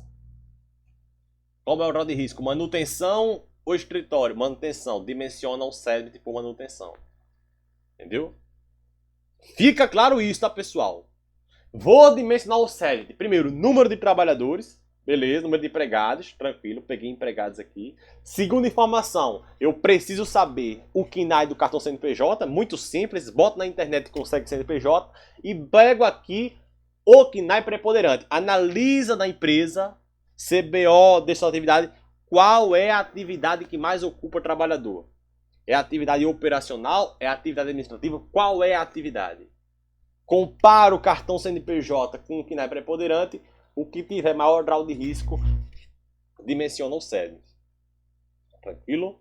Então, tem-se aí uma nova atribuição dos processos ST, que é definir a atividade econômica preponderante.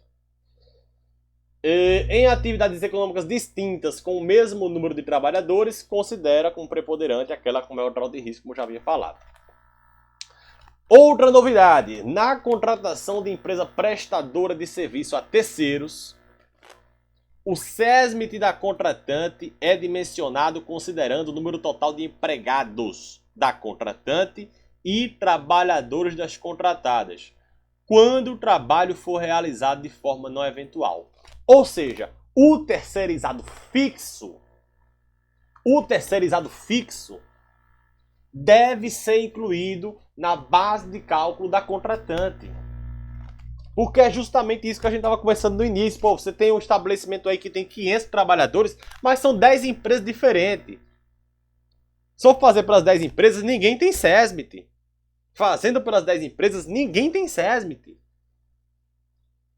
Mas e aí? Tem 500 pessoas no local.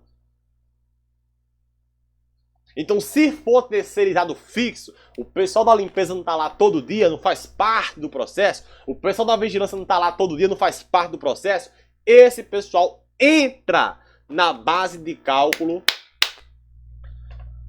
da contratante. Considera-se para fins da SNR trabalho eventual aquele decorrente de evento futuro e incerto. Atenção ao aditivo e. Não é uma conjunção ou. Trabalho eventual é aquele decorrente de evento futuro, isto é, vai acontecer e eu não sei quando. Então, por exemplo, se por algum acaso eu for contratar um terceirizado, em algum momento do ano eu quero fazer uma manutenção aqui. Quero contratar uma empresa prestadora de serviço para fazer a manutenção da fachada do prédio. Vocês aqui fazer a manutenção da fachada, beleza? Beleza. É um evento futuro? É. É um evento incerto, que eu não sei quando vou fazer isso, tá? Tô planejando aqui ainda, vai ser esse ano. Ah, pode ser no primeiro semestre, segundo semestre. É um evento futuro e incerto. Eu não considero esses profissionais no meu SESMIT. É lógico, por quê? Porque eles não fazem parte do ambiente. Eles vêm ali, faz a obra e vai embora. Vem ali, faz a obra e vai embora. Agora, é certo que eu vou ter uma parada de manutenção na fábrica. Mês de novembro, a fábrica para a famosa parada geral de manutenção. É um evento futuro? É. É um evento incerto? Não. É certeza que ele vai acontecer. Todo ano ocorre essa parada. Os terceirizados que forem trabalhar nessa parada inclui na base de cálculo da contratante. Essa é a questão. Essa adição aqui I tem muita importância, tá, pessoal? Não é um evento futuro ou incerto. Tem que ser as duas condicionantes. É um evento que vai acontecer e um evento incerto. Pode, eu não sei quando é que vai ser, mas talvez não aconteça. Se nessas condições, se for um evento lá na frente e eu não tenho certeza que lá acontece, isso é trabalho eventual, esse serviço não entra no meu SESMIT. Porém, se não for eventual, se é o terceirizado da limpeza, da vigilância, entra. Se é um evento que vai ocorrer e é certo de acontecer, entra também no dimensionamento do SESMIT. Esse ponto é muito importante, viu? Esse ponto é muito importante, é novidade. Repito, vamos falar melhor sobre ele em outro momento, mas SESMIT da contratante inclui terceirizado. Vigilância e limpeza, com certeza. Pessoal que trabalha fixo lá todo dia, com certeza. E o pessoal que vai trabalhar... também. Tem um ponto aqui da norma que a gente vai ver que fala que justamente aqui no caso de empreitadas, perdão, quando você vai ter dimensionamento decorrente da contratação de trabalhadores por prazo determinado, o SESMIT pode ser complementado durante o período de aumento. Então assim, se lá em novembro vão entrar 500 trabalhadores terceirizados, eu não preciso dimensionar o SESMIT agora com base nesses 500. Não preciso dimensionar o SESMIT agora com base nesses 500. Mas quando ocorrer a parada e esses trabalhadores vierem a participar do processo, o SESMIT tem que ser aumentado. Isso é muito importante. Isso nunca aconteceu, isso nunca estava previsto em norma nenhuma. Só não vai incluir quando for futuro e incerto. Se for lá na frente e eu não tenho certeza, é um evento emergencial, por exemplo, aí não tem como aumentar o SESMIT. Agora, se aquela parada sempre ocorre X período do ano, o SESMIT deve ser complementado naquele período, incluindo os terceirizados que vão participar. Bom, excluem do dimensionamento do SESMIT da contratante os trabalhadores das contratadas atendidos pelo SESMIT da contratada. Isto é, vigilância e limpeza aqui, beleza? Vou incluir no meu SESMIT. Eu sou uma empresa aqui, uma indústria de cerveja. Vigilância e limpeza, vou incluir no meu SESMIT, beleza. Porém, se esses terceirizados já tiverem SESMIT, se a empresa de vigilância já tem SESMIT, limpeza já tem SESMIT, eu não preciso considerar. Por quê? Porque ele já é atendido. Eu só vou incluir esse prestador de serviço no meu dimensionamento quando ele não for atendido por SESMIT. Então, o pessoal sempre fica aqui. Eu preciso de alguém para fazer a vigilância da minha fábrica, preciso de alguém para limpar aqui a cervejaria, beleza? Beleza. Vou incluir no dimensionamento do SESMIT, caso eles não tenham SESMIT. Se a empresa de vigilância já possui um SESMIT, então eu não preciso incluir, porque seria duplicidade. Uma coisa é o SESMIT dela, outra coisa é a minha. Vamos atuar em conjunto, promover ações em conjunto, que é assim que funciona a gestão de terceiros, né? Você faz ali um padrão, estabelece um padrão de comportamento esperado pelo terceirizado nas suas dependências, mas uma coisa é o SESMIT dela, outra coisa é o teu SESMIT. Agora, se ela não tiver SESMIT, aí sim eles devem ser incluídos, beleza? O dimensionamento do SESMIT regionalizado ou estadual, com estabelecimento de grau de risco diverso, deve considerar o somatório de trabalhadores de todos os estabelecimentos atendidos. Então, quando você tem SESMIT regionalizado ou estadual, você tem grau de risco 1, um estabelecimento é grau de risco 1, o outro é grau de risco 3, o outro é grau de risco 2, soma todo mundo, certo? Soma, não tem isso de diferença, vai somar todo mundo, vai pegar o maior risco. Agora, para estabelecimento grau de risco 1 e 2 de microempresa e empresas de pequeno porte, ela tem vários estabelecimentos, um é grau de risco 1, um é grau de risco 2, o outro é 3. E é microempresa, empresa de pequeno porte. Perdão, grau de risco 3 não entra, né? Microempresa ou empresa de pequeno porte. Um estabelecimento é grau de risco 1, administrativo, o outro é grau de risco 2, supermercado. Nesses casos, considera a metade do número de trabalhadores. Deixa eu te explicar. Tem um supermercado aqui, beleza? Tem um supermercado aqui, 50 trabalhadores. Aí esse supermercado tem uma outra filial, outro supermercado, 50 trabalhadores. Aí eles têm um escritório com 20 trabalhadores. Como é que eu dimensiono o SESMIT nesse caso? Microempresa, o pequeno porte, grau de risco 1 e 2. Como é que eu dimensiono? Não é 50 empregados, 25. O outro não é 50, mais 25. O outro não é 30, mais 15. Eu somo a metade do número de trabalhadores do estabelecimento. Se for grau de risco 3, não. Se for grau de risco 3, eu somo o total. Se for grande empresa, eu somo o total. Agora, esse mercadinho aqui, com várias unidades, dimensiona o SESMIT somando a metade do número de trabalhadores. Pessoal, esses itens aqui precisam ser melhor explicados em uma aula esquematizada. Respira fundo. Qualquer coisa também você pode voltar o vídeo, né, para ver algo. Mas respira fundo que isso é para ser explicado esquematizado. Te falando aqui, fica um pouco confuso. Beleza? O grande destaque desse tópico aqui é a questão de KNAI preponderante. O dimensionamento do SESMIT por KNAI preponderante. Tem que saber isso. Pega o KNAI do cartão CNPJ e pega o KNAI do cartão preponderante.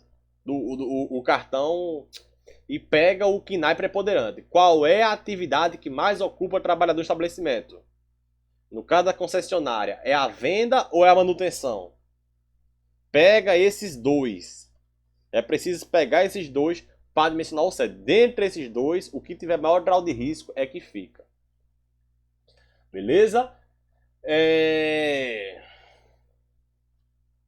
Vamos lá, outra coisa importante aqui também, sede do terceirizado. O terceirizado é incluído na base de cálculo da contratante. Ele é incluído, desde que não tenha SESMIT, certo? E o terceirizado que vai vir também vai ser incluído no momento da sua vinda. Aí vamos lá, vamos seguir. Para fins de dimensionamento, canteiro de obra e fenda de trabalho com menos de 1.000 trabalhadores não são considerados como estabelecimentos mais integrantes da empresa de engenharia principal responsável. Então, canteiro de obra, 300 colaboradores, não dimensiona para os 300 colaboradores. Com exceção do técnico em segurança e do auxiliar de enfermagem, que é nível médio, os outros profissionais podem ficar centralizados. Ó, observa aqui, canteiro de obra. Suponha que a empresa tem canteiro de obra, 500 trabalhadores. Não dimensiona por canteiro, dimensiona pela empresa. Quantos trabalhadores tem no estado? Porque esse canteiro de obra tem 200, esse tem 100, esse tem 50. Eu não dimensiono 200 aqui, dimensiono 100 aqui e dimensiono 50 aqui. Eu dimensiono pela soma. 200, 300 com 150. Eu somo eles. Aí, como é que eu vou dimensionar esse pessoal? Como é que eu vou distribuir esse pessoal em cada canteiro? O engenheiro, o médico e o enfermeiro pode ficar centralizado. O engenheiro, o médico e o enfermeiro pode ficar centralizado, mas o técnico e o auxiliar de enfermagem tem que ir para a obra. Tem que ir para a obra. Entendeu? Vou repetir. Eu tenho no estado aqui de Pernambuco um canteiro de obra com 200 empregados aqui. O outro tem 150 e o outro tem 300. Eu não dimensiono por canteiro. Não é 200, 150 e 300. Eu dimensiono pela soma de todos os trabalhadores. 200 com 150, 350. Com 300 aqui, 650. Dimensiono por 650. E como é que eu aloco ele nos canteiros? Engenheiro, médico e enfermeiro pode ficar centralizado. Pode ficar no escritório centralizado, mas o técnico e o auxiliar de enfermagem tem que estar em campo. Tem que estar em algum canteiro. Qual canteiro vai ser? Aí você vai decidir. Aí você vai decidir. Pô, porque eu... 2 técnicos de segurança, mas tem 3 canteiros. Você vai decidir qual canteiro vai estar o técnico, desde que o SESM te atenda todos os canteiros de obra. Então, o médico do trabalho vai ter que atender o pessoal do canteiro, mesmo que não tenha técnico de trabalho lá, o médico vai ter que atender o PCMSO lá. O engenheiro vai ter que ir lá fazer o levantamento, o PGR da construção civil vai ter que ir lá. Então, todos os canteiros vão ser atendidos. Agora, o dimensionamento é você quem vai direcionar, né? Para cada canteiro onde vai ter o profissional de segurança. Quando tratar de empreiteiras, considera-se estabelecimento o local que seus empregados estiverem exercendo atividades, né? Então, empreitada é quando você contrata uma empresa para determinada situação. Ou seja, você vai pegar, por exemplo, uma visita do presidente na fábrica, vai ter um sistema de vigilância, vai ter uma pirotecnia, um evento lá estratosférico, vai se contratar algumas empreiteiras para fazer uma obra, para receber o presidente. Bom, considera-se estabelecimento o local que eles estiverem exercendo suas atividades. Não vai ser o escritório da empresa empreiteira. Vai ser o local que ele vai trabalhar. Beleza? Para as organizações que já possuem SESM constituído, em qualquer das suas modalidades, caso de aumento decorrente da contratação de trabalhadores por prazo determinado, o SESM é complementado durante o período de aumento. É como eu falei. Então vai aumentar 300 trabalhadores, daquele período o SESM vai ter que ser complementado. Depois pode até voltar ao normal, mas naquele período ele tem que ser complementado. Por último, aqui questão de registro, né? A organização deve registrar o SESMIT, informar o CPF dos integrantes, qualificação, número de registro, grau de risco, horário de trabalho. Deve informar isso em sistema eletrônico disponível no portal gov.br. E as disposições finais. As organizações que foram obrigadas a constituir SESMIT e SESMIT do trabalho rural podem optar por apenas um desses serviços. Gente, vê só, a NR31 ela ficou praticamente um NR à parte. Você deve estar ciente disso. Tem praticamente umas NRs dentro da 31. Então você tem lá a NR1 dentro da 31, você tem uma NR7 do PCMSO dentro da NR31. Ela por si só representa o conjunto normativo. Foi a ideia do governo de fazer um tratamento diferenciado para o trabalho rural, devido às suas particularidades. Entendeu-se que não se podiam cobrar as mesmas normas urbanas, não se aplicavam necessariamente ao trabalho rural. Então a NR31, ela por si só tem um PCMSO, ela tem um PGR e tem um SESMIT. É por isso que ela está gigantona. O que acontece? A empresa ela tem um trabalho rural, mas ela também tem uma indústria aqui na cidade. Ela tem uma fábrica na cidade e tem uma usina no campo. Ela teria que fazer um SESMIT para a usina e um SESMIT para a fábrica. Ela pode optar em constituir apenas um desses serviços, somando todos os trabalhadores, tanto do rural quanto da indústria. Beleza? Então vale inclusive a pena dar uma olhada na NR31, que ela realmente ficou bem específica. São NRs dentro da NR. Então você repete, por exemplo, PCMSO, os itens do PCMSO estão dentro da 31. Ela é bem específica. A organização constitui o SESMIT e é responsável pelo cumprimento desta NR, devendo assegurar isenção técnica e exercício profissional. E a organização deve indicar, entre os médicos do SESMIT, um responsável pelo PCMSO. Então, se tem médico da empresa dentro do SESMIT, ela deve indicar ali quem é o responsável pelo PCMSO. Beleza? Esse aqui é o quadro dos graus de risco.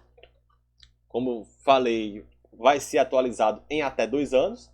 Nós estamos aí 17 de agosto de 2022. Até 2024 deve ser atualizado esse quadro aqui. Depois atualiza a cada 5 anos. A NR4 modernizou para dizer que tem que modernizar, né? E também, vamos lá, o anexo 2, que é o dimensionamento, né? Também manteve-se o mesmo, apenas com algumas observações adicionais, como por exemplo no sentido de que, em virtude das atribuições do SESMIT, não se faz necessário supervisão do técnico de enfermagem por enfermeiro. Então, via de regra, né, o técnico de enfermagem tem que ser supervisionado por um enfermeiro. No SESMIT, não. Você pode ter um técnico de enfermagem sem necessariamente precisar da supervisão de um enfermeiro. Beleza? Hospitais, ambulatórios, casas de saúde, obrigatório contratar enfermeiro quando possui mais de 500 trabalhadores. Então, esse dimensionamento aqui é via de regra, é a regra geral. Mas hospitais, ambulatórios, casas de saúde, passou de 500 empregados, devem ter enfermeiro do trabalho em tempo integral. O empregador pode optar pela contratação de um enfermeiro em tempo parcial em substituição ao técnico de enfermagem. Então, se era preciso, por exemplo, contratar um técnico de enfermagem, ele pode, de alguma forma, contratar um enfermeiro parcial, como está aqui, ó. Grau de risco 4. Vamos pegar aqui do 2 que está mais fácil. 1.500 empregados, grau de risco 2. Ó. Teria que ter um técnico de enfermagem. 1.500 grau de risco 2, técnico de enfermagem. O empregador pode contratar um enfermeiro em tempo parcial no local, né, ao invés desse técnico de enfermagem. Beleza? O dimensionamento total deve ser feito levando-se em consideração o dimensionamento da faixa de 3.500 a 5.000 acrescido de 4.000 fração. Isto é, se eu tenho 10.000 trabalhadores, eu somo esse quadro aqui com este aqui. Então, só explicando isso, né? Como ele fala aqui, ó, o dimensionamento total leva em consideração a faixa de 3.500, leva essa faixa aqui em consideração, mais, né, acrescido dos grupos de 4.000 por fração acima de 2.000, acrescido disso aqui. E por último, um asteriscozinho é quando tem tempo parcial, um mínimo de 3 horas. Como você tem sempre que você tem um asteriscozinho aqui, ó, é porque é preciso passar um mínimo de 3 horas o tempo parcial. O tempo integral, 30 horas. O tempo parcial soma 15 horas, o tempo integral soma 30 horas, como a gente viu. Beleza, pessoal? Bom, essa foi mais uma aula comentada sobre a nova NR. Espero que vocês tenham gostado. Se esse conteúdo foi importante para você, deixa aí a tua curtida, deixa o teu comentário, isso é muito importante, é o feedback que você dá pelo trabalho. E de coração mesmo, é só se gostou, né? Eu sou contra ficar falando no início. Nem começou o vídeo, deu o seu joinha aqui. Não, pô. Eu nem vi o vídeo, já vou dar joinha. Aí é like só por like. Agora, se você chega até o final dessa aula e realmente você gosta desse conteúdo, acha que ele é relevante, clica nesse botão de gostei aí para que outras pessoas possam assistir. Dá o teu comentário como feedback, isso é bom para a gente aperfeiçoar futuras aulas, né, para que eu possa utilizar o teu argumento para embasar outras normas comentadas. Então, tiver um feedback que foi bom, não foi, pode melhorar, deixa o teu feedback aí e a gente se encontra em outra oportunidade para falar sobre mais um NR, beleza, pessoal? Espero ter agregado valor ao tempo de vocês, forte abraço e até mais. Valeu! Modernizou para modernizar.